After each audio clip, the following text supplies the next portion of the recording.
इधर नक्सली मुठभेड़ को लेकर मुख्यमंत्री विष्णुदेव साय ने कांग्रेस पर निशाना साधा है। सीएम साय ने कहा कि 1 साल से सत्ता में है, इस दौरान सिर्फ नक्सलियों के मारे जाने की खबरें ही आई हैं। आज भी नागरिकों को मारे जाने की कोई खबर नहीं है। कांग्रेस ने एक बार 29 नक्सलियों की मौत पर चिंता जताई थी। देखिए, ऐसी शिकायत तो नहीं है। हम लोग 1.25 साल से सरकार में हैं, लेकिन 1.25 साल में शुद्ध रूप से नक्सली ही मारे जा रहे हैं। आज भी एक भी सिविलियन मारे जाने की कहीं कोई शिकायत नहीं है। एक बार जरूर कांग्रेस के लोग जब 29 नक्सलियों को एक बार मारे थे तो वो लोग आवाज उठा रहे थे कि इसमें सिविलियन भी मारे गए हैं, लेकिन जस्ट दूसरे ही दिन नक्सलियों ने लिस्ट जारी कर दिया तो उनकी भी बोलती बंद हो गई। तो मैं समझता हूँ 1.25 साल में जो नक्सलवाद के साथ हमारे जवान लड़ रहे हैं, एक भी सिविलियन मारे नहीं गए।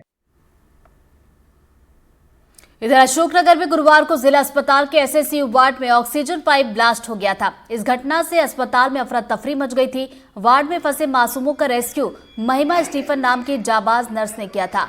नर्सिंग ऑफिसर महिमा स्टीफन से बातचीत की सहयोगी स्वदेश शर्मा ने। हमारे साथ हैं नर्सिंग स्टाफ नर्सिंग ऑफिसर महिमा स्टीफन मैम। कल जो हादसा हुआ था, आपकी एक महत्वपूर्ण भूमिका इस पूरे मामले में नजर आई थी, तो कितना चैलेंजिंग हो रहा था और कैसा माहौल था? माहौल तो बहुत सीरियस माहौल था, बहुत तेज आवाज़ आई थी। हम लोग सारे लोग डर गए, हम लोग जो स्टाफ थे डर गए। हम सारे बच्चे को जल्दी से ऑक्सीजन बंद किया और लाइट ऑफ किया, तुरंत बच्चे को लेके हम लोग दूसरे वार्ड में शिफ्ट किया।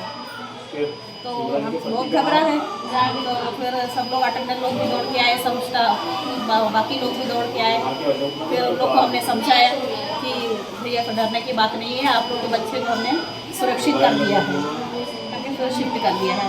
तो 10 मिनट तो बहुत हलचल मच गई थी।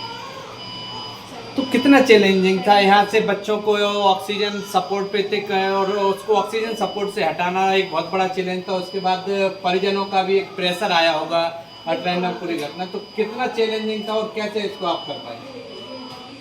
चैलेंजिंग के बारे में बोले तो हम तो सारे घबरा गए बहुत, और बच्चे को हम लोग उठा के जैसे ले गए, सब बाहर भी पता चला कि बहुत यहाँ पे कुछ हुआ है करके, तो सारे लोग दौड़ के आए और फिर हम लोग उठा के बच्चे को शिफ्ट किया। और सारे अटेंडर खड़े होके पूछने लगे हमारे बच्चे को क्या हुआ। हम लोगों ने उनको समझाया कि बच्चे को कोई दिक्कत नहीं है, बच्चे सुरक्षित है, आप लोग आके देख सकते हैं। फिर एक एक करके सब लोग आए, अपने बच्चे को देखा, सुरक्षित देखा, तब उनको शांतिपूर्वक। आज की डेट में यदि व्यवस्थाओं की आया एसएनसी वार्ड में व्यवस्थाओं की, तो क्या कल की स्थिति थी और अपन ने कितना कंप्लीट किया और आज की सुविधाओं में बात की जाए क्या स्थिति? व्यवस्था तो पहले से अच्छी थी, लेकिन उस टाइम क्या हुआ था कि ऑक्सीजन हम लोग भी नहीं सोच पाते थे ऐसा कंडीशन में हुआ था। वो व्यवस्था तो बहुत अच्छा है एसएनसी का। जी, हमारे साथ नर्सिंग ऑफिसर थी महिमा स्टीफन जी, जिन्होंने पूरे रेस्क्यू अभियान को हम मूर्त रूप दिया था और एक महत्वपूर्ण भूमिका उन मासूमों की जान बचाने में निभाई थी, जो कहीं ना कहीं ऑक्सीजन और जो इलेक्ट्रॉनिक फॉल्ट था उसके जरिए यहाँ अफरा तफरी का माहौल बना था। उसमें पूरी अहम भूमिका इन्हीं महिमा स्टीफन मैम की रही थी।